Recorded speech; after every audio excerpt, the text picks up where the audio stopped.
I kept hearing about volatility in Alberta, but when you look at the data, that volatility doesn't really show up when it comes to rental housing, right? So the first chart here is just, Harvey, quickly explain this chart, and you got 1 minute to do that, and then we'll go to the other ones.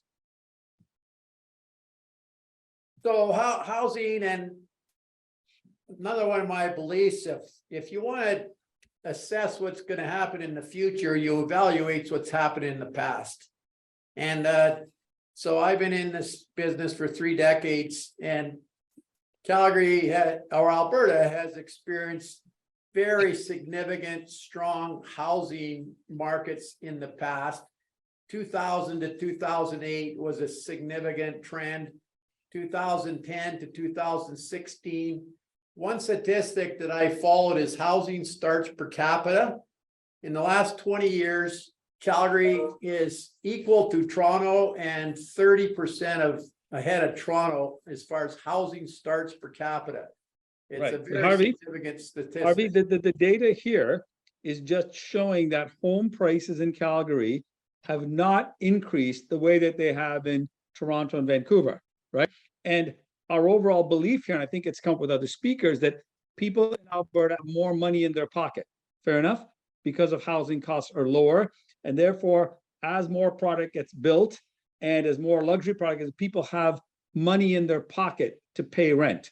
Whereas in Vancouver and in Toronto, on housing prices and rent prices, they are more topped out. Okay, next slide. And Harvey, you asked me to put these in. I thought they were very interesting.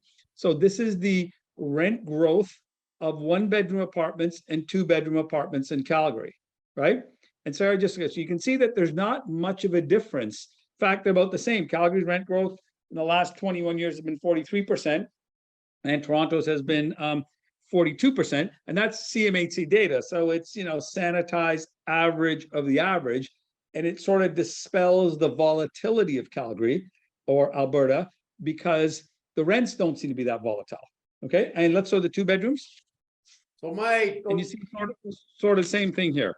My view, Derek, is that the volatility of oil and volatility of rents, they don't go on parallel paths. So oil goes ups and down and the economy gets affected, but rental housing is a stable asset class. And so the volatility of rents really in Calgary for the last 22 years has not been that significant.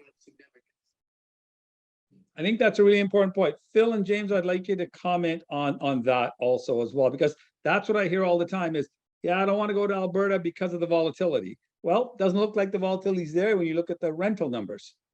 James, you want to go first?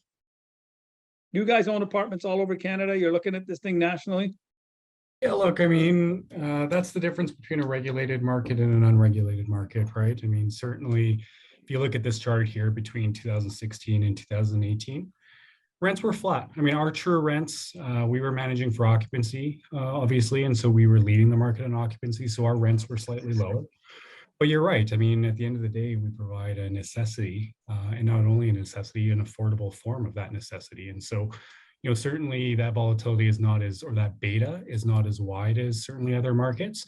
However, I would say that, just to that earlier point on oil and gas, and we saw it here. When you're on the ground during COVID, as an example, we saw negative oil prices and we saw growth in our rental market. And so Alberta's reliance on that traditional energy sector isn't what it used to be here today. So that's the message, right? That Alberta is not just an oil and gas province. There's more here to it. And from a rental standpoint, I was really surprised by this data. Phil, what's your comment on this, man?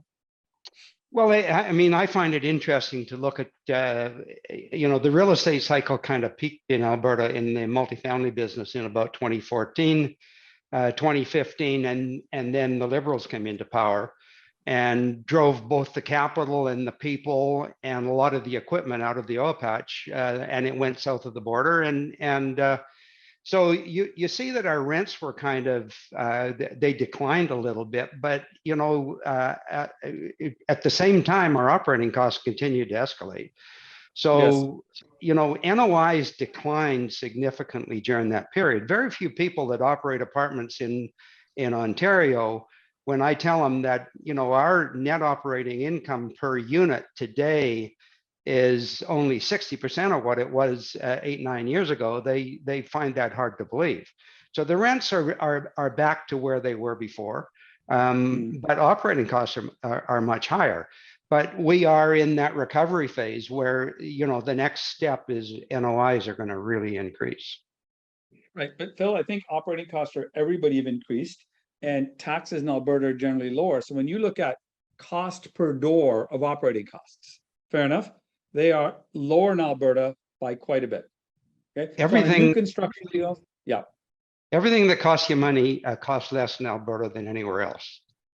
Right. So while it's, I think it's fair to say that apartment owners across the country, prior to, let's say, COVID and interest rates happening, found themselves to be more equity rich, but more cash poor, because the compressing cap rates and lower interest rates, right, resulted in more value, but then operating costs were increased faster than rents. That's a fairly common problem.